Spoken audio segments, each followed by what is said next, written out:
It's time for all your local high school football scores and highlights. It's Touchdown Friday Night with Kenny Hawkins and Jesse Kroll.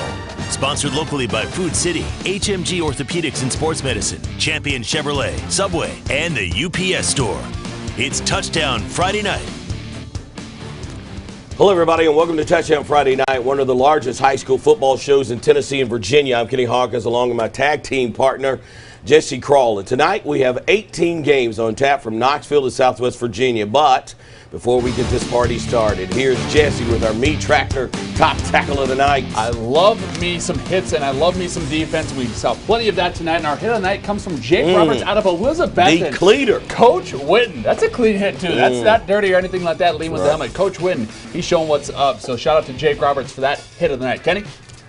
All right, thanks a lot, Jesse. The Tennessee High Vikings are hoping to do something they haven't done in about 3 years, and that was knock off the Daniel Boone Trailblazers. The Vikings were off last week, so they came in rested and ready for the Region 5A matchup with the Blazers, who were without their star player, Charlie Cole. That's right, broke his arm last week in the game in Greenville. Daniel Boone learning that life without their superstar is not going to be easy with him on the sidelines. The Blazers trailed in this game 14-0 at the half. It immediately got worse. On the opening kickoff of the second half, the Vikings' Jade Keller will catch it on his own one. He will break a few tackles as he gets to midfield, then cuts across the field.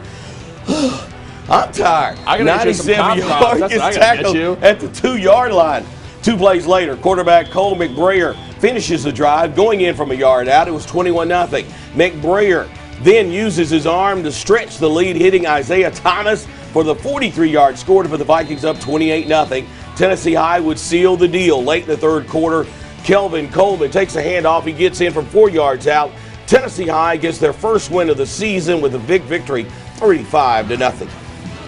Well, you know, it's always great to win a conference game, especially against a well-coached team like that. I know they were undermanned, and our guys were able to take advantage of it, and we played really well. Yeah, it's a pretty big win. We've been training for about 2 weeks now, just working on watching film, preparing for this game.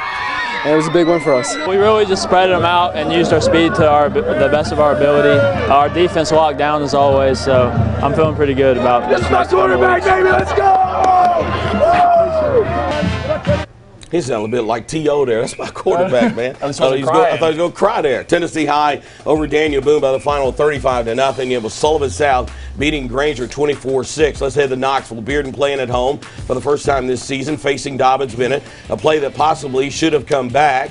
No call. Great effort. DB's Tyler Tester shakes off the face mask, goes all the way for the game's first score. He doesn't care. Face mask me. You still can't stop me.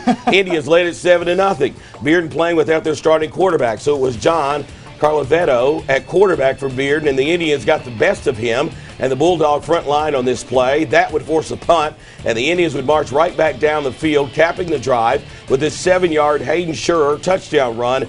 14-0 Indians. Then late in the half, the Indians are driving again. Quarterback Zane Whitson keeps it himself to pick up the first down.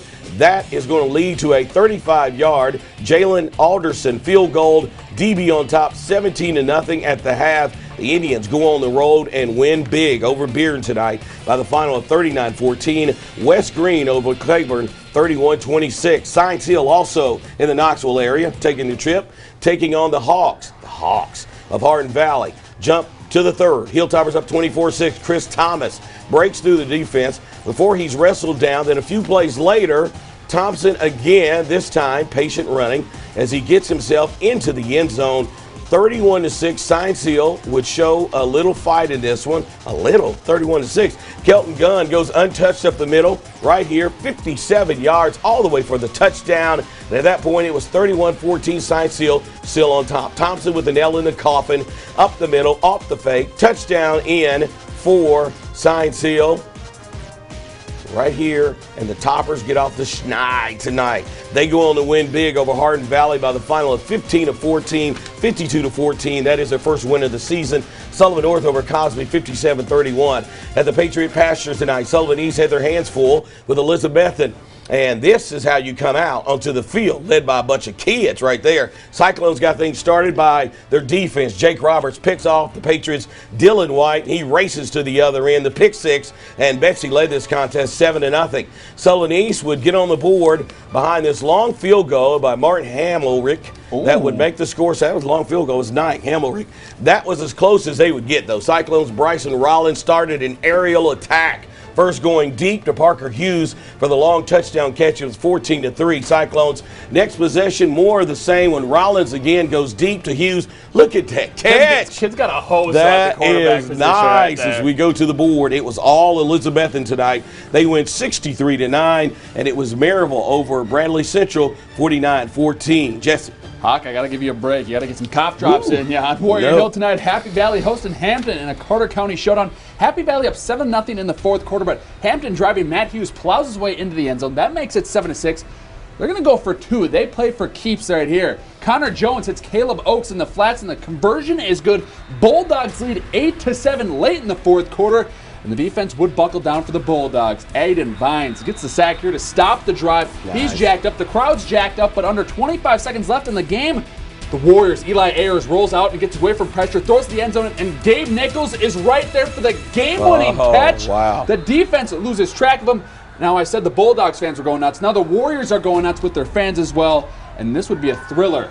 But they're going to come out on top, winning this one 14-8. I don't think that throw was intentionally for me, but I just ran up there and got it, and it got a touchdown. So our kids resilient. Okay, we were backs against the wall, and we preach adversity in our program, and our guys never quit, man. They kept believing and trusting the process, and that locker room's full of a bunch of brothers in there, man, and that's the only reason why we pulled it out tonight. So obviously, Kenny, he just said he doesn't know where the pass was going. All that matters is he caught it. That's right. 6 points is 6 points, no matter who it is. But we got Sevier County falling to Knox Central, 55-13. Over in Greenville, the Devils trying to build off their first win of the season, taking on Union County. And Greenville didn't waste any time.